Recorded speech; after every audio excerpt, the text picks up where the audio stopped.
आप देख रहे हैं श्रेय टीवी। नमस्कार, आप देख रहे हैं श्रेय टीवी, देश हित की बात। मैं हूं आपके साथ साक्षी। 45 लाख के बाद भी अधूरी पाइपलाइन, 4 साल से प्यासा महापरल गांव। महाराष्ट्र के रत्नागिरी जिले के महापरल गांव से एक चौंकाने वाली तस्वीर सामने आई, जहां 45 लाख रुपए खर्च होने के बावजूद गांव आज भी पानी के लिए तरस रहा है। लटकी हुई पाइपलाइन, टूटी लाइन, सूखी टंकियां। जानकारी के मुताबिक हाईवे प्रोजेक्ट के तहत करीब 45 लाख रुपए दिए गए थे ताकि 12 महीने के भीतर पाइपलाइन को शिफ्ट कर गांव को सुचारू जलापूर्ति दी जा सके। हैरानी करने वाली बात यह है कि 4 साल बीत जाने के बाद भी पाइपलाइन अधूरी पड़ी है। पाइप 25 फीट ऊपर लटका हुआ, जमीन पर खुला पड़ा हुआ। कहीं पाइपलाइन 25 फीट ऊंचाई पर लटकी हुई तो कहीं जमीन पर खुले में छोड़ दी गई, जो न सिर्फ लापरवाही बल्कि बड़े सवाल भी खड़े करती है। क्या 45 लाख रुपए सिर्फ कागजों में खर्च हो गए? क्या इस पूरे मामले में गड़बड़ी या भ्रष्टाचार के आरोप सही हैं? गांव के लोग 2-2 दिन तक पानी के लिए इंतजार करते हैं। अब हालात यह है कि लोगों के सामने सवाल है, पानी पिए, नहाएं या रोजमर्रा के काम करें। स्थानीय लोग आरोप लगा रहे हैं कि वरिष्ठ अधिकारी इस मामले को टालने की कोशिश करें और समस्या जस की तस बनी हुई है। अब देखना यह होगा कि क्या जिम्मेदार अधिकारियों पर कार्रवाई होगी या फिर महापरल गांव यूं ही प्यासा रहेगा। श्रेय टीवी लगाए गए आरोपों की पुष्टि नहीं करता, जांच का विषय। सरफराज महालोड़कर, श्रेय टीवी, रत्नागिरी से। आम्ही तुम्हाला 2 दिवसापूर्वी सांगितलं होतं की मुख्य कॉन्ट्रॅक्टर जे कागदोपत्री कॉन्ट्रॅक्टर आहेत त्यांना सांगितलं होतं की त्यांना बोलवून आले ते आजपर्यंत आलेत का ना आले ते येणार आहे, त्यांना बोलले आम्ही. हां येणार आहेत, बोलले 2 दिवसात येतो म्हणून बोललेत आम्हाला. 2 दिवसात आता मला सांगा 2 दिवस झाले नाहीत.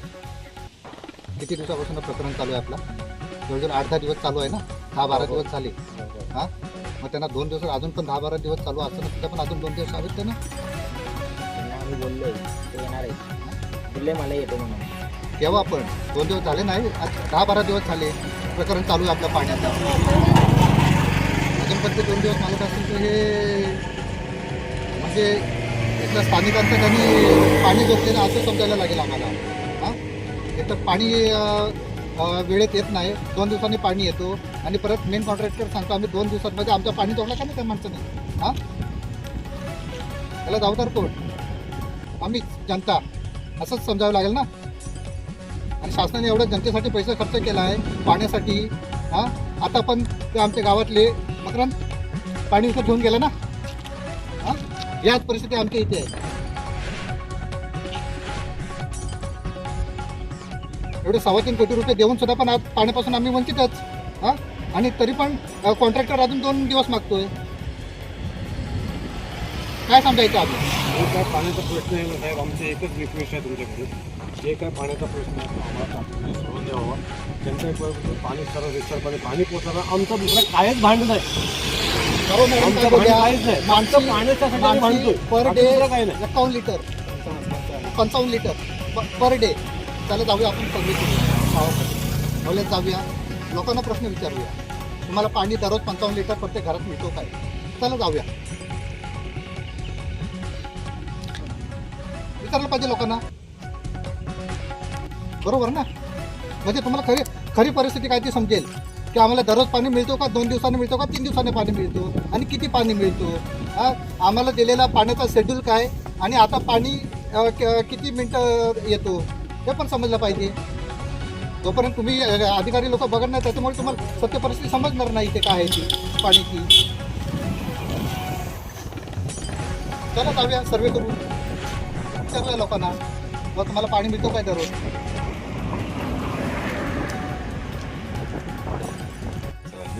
चौथ्या पानावर असेल.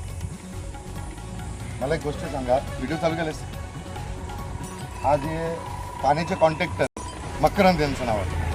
नाव काय? Contractor Makarand supervisor. पण तुम्ही इथं काम केलं की नाही? मग इथला तुम्ही काम करत असताना ज्या वेळात आमची मिटिंग झाली तुमची, त्यावेळात तुम्ही आम्हाला आश्वासन दिला की 2 दिवसात ज्या पद्धतीची तुमची लाईन टाकलेली होती तशीच तुम्हाला टाकून देण्यात येईल. तुम्ही दिली का? दिली का नाही? आज 3 दिवस किती झाले? 8 दिवस झाले. माझ्या व्हिडिओची तारीख सांगेल की त्या गोष्टीला 8 दिवस झाले. म्हणजे तुम्ही भेटत नाही की नाही? हां ते ग्रामपंचायतमध्ये मिटिंग झाली की नाही? तिथं तुमचं आश्वासन होत आहे, त्याच्यानंतर तुम्ही वर गेल्यानंतर तुमचे शब्द बदलत आहे. काय काम असेल तुमचं, काही काम असेल तुमची वरची कामं चालू असल्यामुळे खालच्या जनतानी पाणी नाही प्यायचं का? मग का तुम्ही असं करताय? नेमकी तुमची भूमिका काय मला सांगा.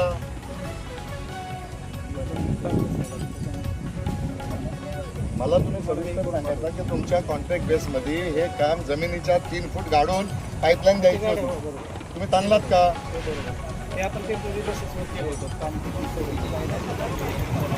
टेम्पररी बेसिस म्हणजे तिथे टेम्पररी हायवेचं काम होईपर्यंत तिथलं काम तुम्ही फायनल करून गेलात. मग टेम्पररी कसं बोलता येणार? तिथपर्यंत जनतेने पाणी नाही प्यायचं. कोण बोलते चालू आहे? माझ्याकडे व्हिडिओ आहेत, मी तुम्हाला सविस्तर दाखवतो. कुणा सगळ्यांच्या घरात मी तुम्हाला घेऊन जातो. मला दाखवा पाणी पाणी चालू. 25 फूट वर नेल्यानंतर पाण्याचा प्रेशर तिथं वर चढेल का? मग तुम्ही कसं बोलताय पाणी चालू आहे म्हणून? मग मी त्याच्यासाठी भांडतोय. तुम्ही मला काय बोललात की मी आजच्याच तारखेत ते करून घेतात का? किती दिवस झाले? 8 दिवस झाले. त्याला दिशाभूल करू नका.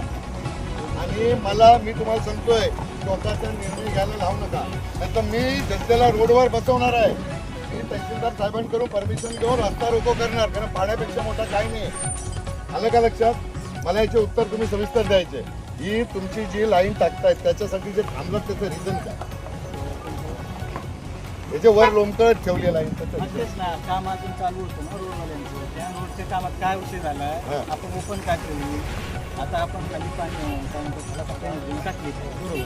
मग यांना खाली असलेली लाईन दिसत नाही. म्हणजे रोडवाले येतात, कुठंतरी मशीन लाव, कुठंतरी माती काढायला जा, मग ती लाईन म्हणजे तुम्ही तुमची सुविधा बघितली नाही का? 1-2 मिनिटं. तुमच्या म्हणण्यानुसार की रोडवाले येणार, परत लाईन फोडणार, मग परत आम्हाला ते नवीन टाकायला होईल. म्हणजे तुम्ही तुमची सुविधा बघितला. जनतेला जे पाणी नाही पोचत त्याचा काय? आणि पाण्याची आता दुरावस्थाच आहे ना. 25 फूट आहे, फूट लावायचे तिथे. पाणी होईल का पुढे पास? मग तुमच्या सुविधाच्या साठी जनतेने पाणी नाही प्यायचा. धरून घेतो आणि घेण्यात फरक आहे. आज 8 दिवस झाले तुम्ही घेतो बोलून. आता वेळ नाही, लोकांना पाणी नाही, अजिबात नाही वेळ आहे. तुमचे मशिनरी आहेत, तुम्ही आणून तिथं लगेचच्या लगेच पाणी व्यवस्था क्लिअर करून देण्यात यावी.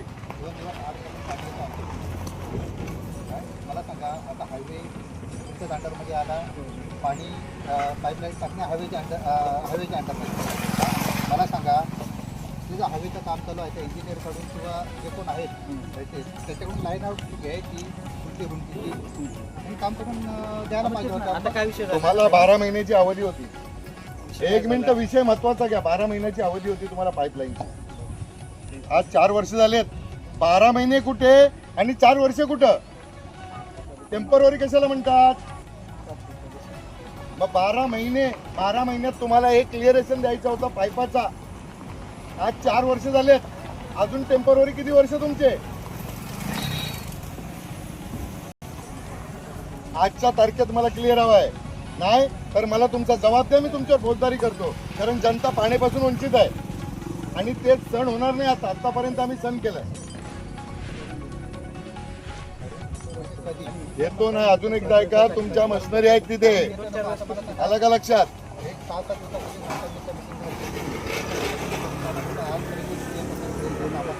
दखल घेतलेली नाही. काम जैसे ते बघा, ती पाईपलाईन बघा, 3 फूट आज त्या पाईपलाईनला टाकून किती 2 वर्ष झालेली आहे. जा बघा, तिथून आपल्या लोकांच्या गाड्या वगैरे जातात. पाईप किती झालं बघा